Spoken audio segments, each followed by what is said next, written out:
آج تک کسی نے یہ دعویٰ نہیں کیا، میرے نبی نے دعویٰ کیا میرے پیچھے آؤ، دنیا اور آخرت کی عزت پاؤ۔ ایک بدو آیا، کہنے لگا اے محمد، آپ نے کہا لبیک۔ اب بدتمیزی کے جواب ہمیشہ محبت سے دیتے تھے۔ آپ نے کہا لبیک۔ کہنے لگا تین باتیں سمجھ میں نہیں آتی تمہاری۔ آپ نے کہا کیا؟ کہ تم کہتے ہو ہم باپ دادے کا دین چھوڑ کر تیرے دین پر آئیں گے، ہم کیوں چھوڑیں گے؟ اب اچھا، اور کہ تم کہتے ہو روم فتح ہو جائے گا، ایران فتح ہو جائے گا، اتنے بڑے بادشاہ تیرے فقیر بندے کیسے فتح کریں گے؟ اچھا، تیسری کہ تم کہتے ہو مر کے مٹی ہو کر پھر زندہ کیے جائیں گے، کون زندہ ہوا ہے آج تک؟ کوئی پیو دادا ساڈا اٹھی تے قبریں سارے موئے پہ کتھوں آ گئے؟ آپ مسکرائے۔ آپ نے کہا لعلک تطول بک الحیا، انشاءاللہ تیری زندگی لمبی ہوگی، تو دیکھے گا سارا عرب میرا کلمہ پڑھے گا، ایران اور روم بھی ٹوٹ کے آئے گا، اور باقی رہے گی تیسری بات مر کے اٹھنے والی، تو اس دن تیرا ہاتھ پکڑ کے تجھے بتاؤں گا۔ تیسری گل پوری ہوئی کہ نہیں ہوئی؟ وہ کہنے لگا میں نہ مانوں، بڑا کوئی تکڑا ہے، واپس ہی ٹر گیا۔ جب مکہ فتح ہوا، عرب مسلمان ہو گئے، کہنے لگے ایک غلطی ہو گئی، حضرت عمر کے زمانے میں ایران بھی فتح ہو گیا اور روم بھی فتح ہو گیا، کہنے لگے دوئی بھی ہوگی، کتنے تری ہو ہی نہ جاوے، بھلیا کلمہ پڑھ لے۔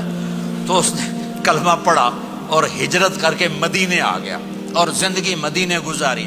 حضرت عمر جب وہ آتا ان کی مجلس میں، حضرت عمر اس کو فل پروٹوکول دیتے، تو صحابہ حیران ہوتے، ایک بدو کے لیے عمر جیسا بندہ پروٹوکول کیوں دیتا ہے؟ تو ایک دن انہوں نے فرمایا میں تمہیں بتاؤں میں سے کیوں پروٹوکول دیتا ہوں؟ میں اس مجلس میں تھا جس میں یہ آیا تھا، اور اللہ کے نبی نے اسے فرمایا تھا قیامت کے دن تیرا ہاتھ پکڑ کے تجھے یاد دلاؤں گا کہ موت کے بعد زندگی ہے کہ نہیں، اور قیامت کے دن جس کا ہاتھ میرے نبی نے پکڑ لیا جنت میں پہنچانے سے پہلے کبھی نہیں چھوڑیں گے۔ لہٰذا یہ بڑا خصوصی آدمی ہے، اس کو میرے نبی نے پکڑ کے جنت میں پہنچانا ہے۔ میرے بھائی بہنوں، میں یہ کہنے آیا ہوں اپنے ہاتھ چھڑا کر نبی کے ہاتھوں میں دے دو۔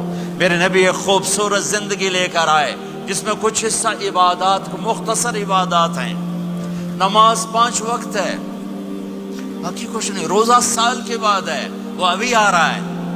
میرے نبی پہ 9 رمضان آئے، 9 میرے نبی پر 9 رمضان آئے۔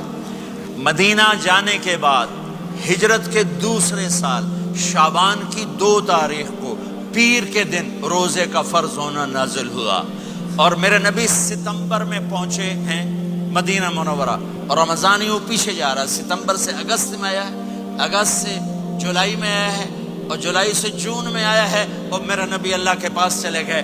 سارا رمضان میرے نبی نے گرمی کا گزارا، 9 رمضان سارے گرمی کے روزے، اور میرے نبی کی سحری ہوتی تھی 2 کھجور اور 1 گلاس پانی پر روزہ رکھتے تھے عام طور پر، کبھی کبھی کھانے کو بھی مل جاتا تھا، لیکن 2-3 کھجوریں اور 1 گلاس پانی، اس پر میرے نبی نے 9 رمضان گزارے، اعتکاف کر کے دکھایا، پورا مہینہ 20 دن 10 دن، پھر ساری زندگی 10 دن کا اعتکاف فرمایا،